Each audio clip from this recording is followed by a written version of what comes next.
everyone, and welcome to this week's What's for Dinner. Today I've got 4 delicious dinner ideas to share with you. This is your first time here, please take a moment to subscribe down below. Now let's get into this week's video. So the first meal I'm going to share here this week is a glazed ham with au gratin potatoes on the side. I just have a half smoked ham here that I am Hasselbacking, so I just have those wooden spoons on the side to make sure I don't go all the way through. Even though I did with that first slice, I was just trying to go too thin, so I do end up putting that just back in the ham, and it's fine. And then I'm going to make a glaze to go on top of this. So I'm going to start with a couple tablespoons of brown sugar that I add some honey to, as well as some grainy mustard. My honey is a little crystallized, so I do end up popping this in the microwave for just a moment to soften everything up, and then I just brush that all over the top of our ham. And then I'm going to cover this with tin foil and pop it in the oven at 350.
And then for our scalloped or au gratin potatoes, I'm just using my spiralizer. I find it easier than the mandolin.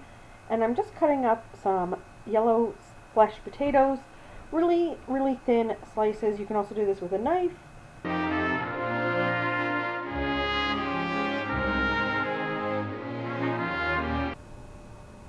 And then our sauce that we're going to make, we've got 4 tablespoons of butter that I'm going to cook up yellow onion that I diced and a good helping of garlic. And then I'm going to add 6 tablespoons of flour, some chicken broth, and milk in to make our sauce. And then I'm going to add in about 1 cup of grated cheese, half a teaspoon of herb de Provence, and then salt and pepper to taste. And that is going to get poured over our sliced potatoes.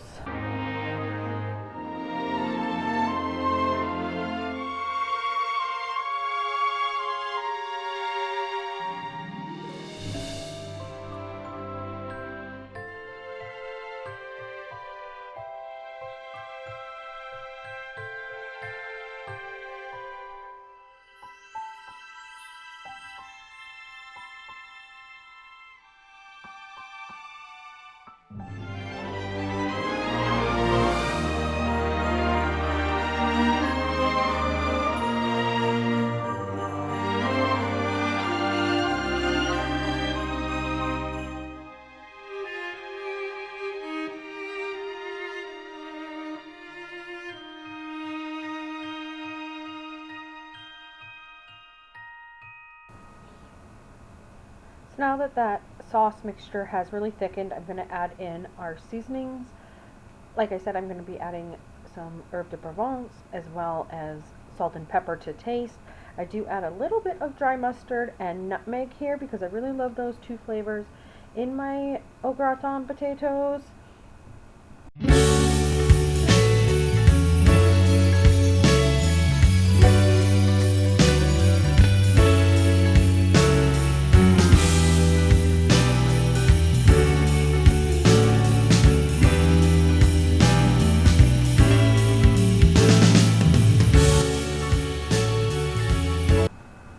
Now I used shredded mozzarella in mine because I wanted to keep it as a white sauce. Of course, you can definitely use cheddar or whatever kind of cheese you like, really. Now here I've done 3 layers of my potato slices. Each layer I season with salt and pepper, and I'm just going to ladle that sauce we made over top. I'm using about half because I'm going to do about 6 layers of potatoes.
So then once that sauce is all used up and all the potatoes are really drenched in it, I am going to top it with a little bit of mozzarella and cheddar mixture just as a top layer to get really extra crispy and delicious.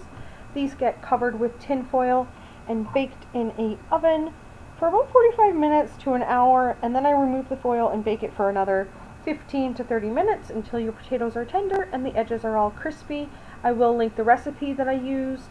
I do change up a little bit like I always do, and down below in the description box.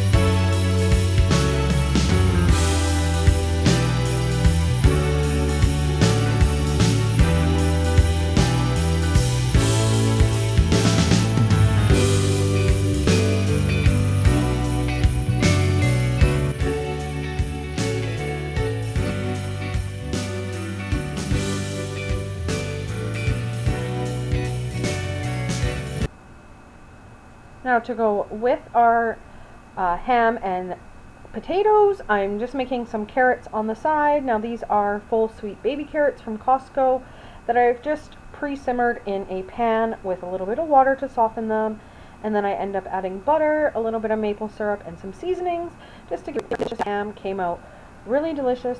The one piece on the plate here is an end piece, so you can see that dark color that it gets from the sauce, but it was so good. Definitely a favorite meal. I love ham, and I always think of my best friend growing up. Her mom always made ham and scalloped potatoes with broccoli, but Ryan doesn't like broccoli right now, so we did carrots. But yeah, definitely a favorite.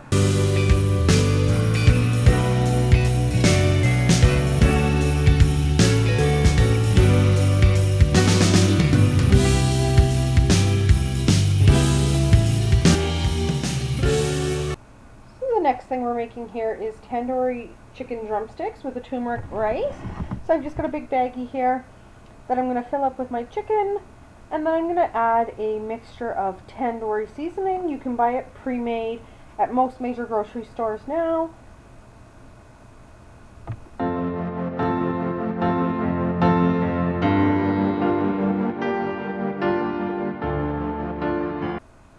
I'm going to add some olive oil just to make sure that that seasoning really sticks to it and to help it crisp up when we put it in the oven. Now I'm just going to give my chicken a really good mix, making sure that everything is really well coated in that seasoning and oil, and then I'm going to let this marinate for the rest of the day.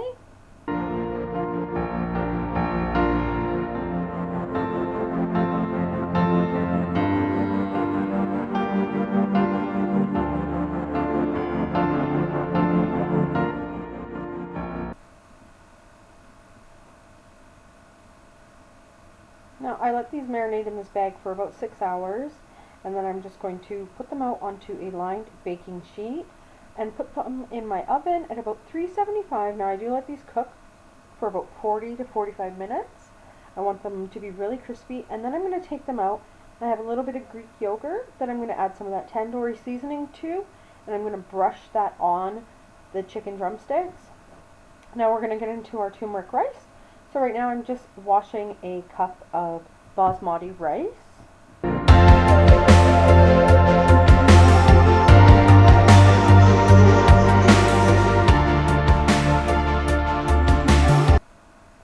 And then we'll add that to our pot in the liquid. I'm going to be using a chicken broth because it's going to add so much more flavor. And then I add in a sprinkling of turmeric. That's just chicken broth base that I added there. And then I also add a good helping of frozen peas as well. And then cook that according to your package directions.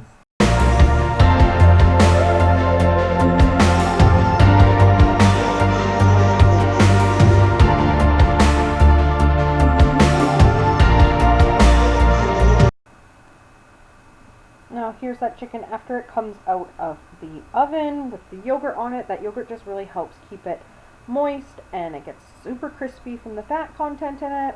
Now I'm also going to be making some traditional Indian bread. You can see it puffing up here. I get this stuff from the frozen section at Walmart. I also do know how to make it by hand, but I wasn't feeling like it this night. So I will link the ones from Walmart down below so you can get them if you wanted to give them a try too. Look at that beautiful yellow color the turmeric and the chicken broth gives the rice. I lay down that, a couple of those drumsticks, and then our bread on the side. And this was such a delicious meal. I love Indian food, definitely in my top favorite foods. Now this next meal I'm making is my version of a stromboli. So I just have some store-bought pizza dough here that I've rolled out into a rectangle, trying to make it as even as possible. Now I'm brushing it with some olive oil and oregano as well as some Italian seasoning. I just like that added flavor. Then I just have some slices of pizza mozzarella off of a big block. And I do that to cover about 2/3 of the dough. And then I top it with some already cooked Italian sausage, some pepperoni, and bacon bits. And then I also put more cheese on top of that. And then I roll it up as tightly as I can, tucking in those sides, just trying to get everything to stay in.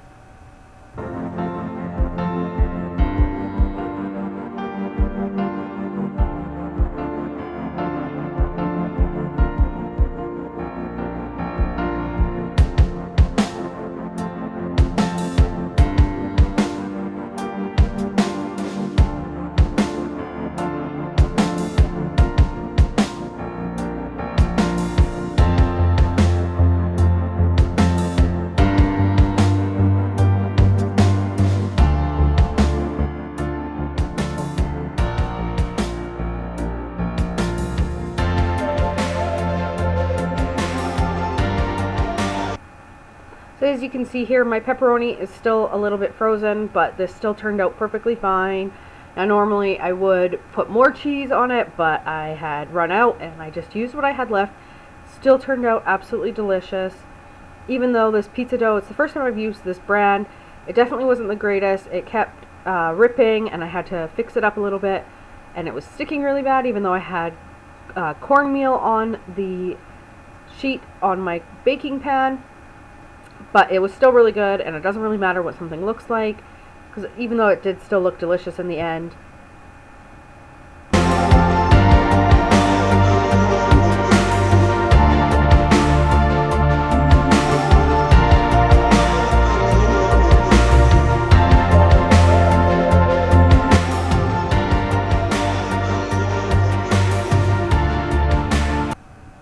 So all I'm trying to do here is make sure that I get it as closed as I possibly can so that our toppings or fillings stay in as much as possible.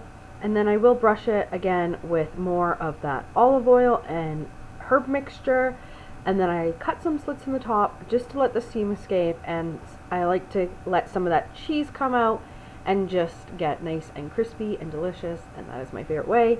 We pop this in the oven at 425 for about 30 to 35 minutes, or until it's really golden brown. You want to make sure that the center of your crust is cooked, which once the outside is really golden, it should be, because of those steam cuts, it really helps cook it more evenly.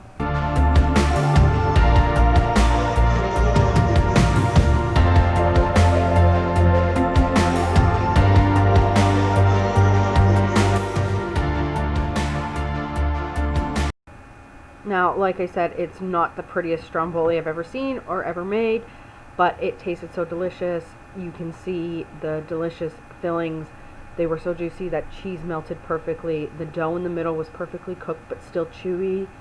The outside was crispy and delicious. I just served it with a side of marinara to dip it in, or pizza sauce, and a simple side salad, and this was definitely a fave. Now this last meal is a really simple, quick baked shrimp and pesto pasta. I just have some shrimp cooking in oil here. I cooked up some tricolored rotini, threw it all in that pot, dumped in a jar of basil pesto. I like this Classico brand here. I mix that all up, and then I'm going to toss some mozzarella cheese on top. Stick it in my oven at 350 for about 10 minutes, just until that top is nice and crispy. You can also just put it under the broiler. This night was just one of those nights where everything was kind of last minute.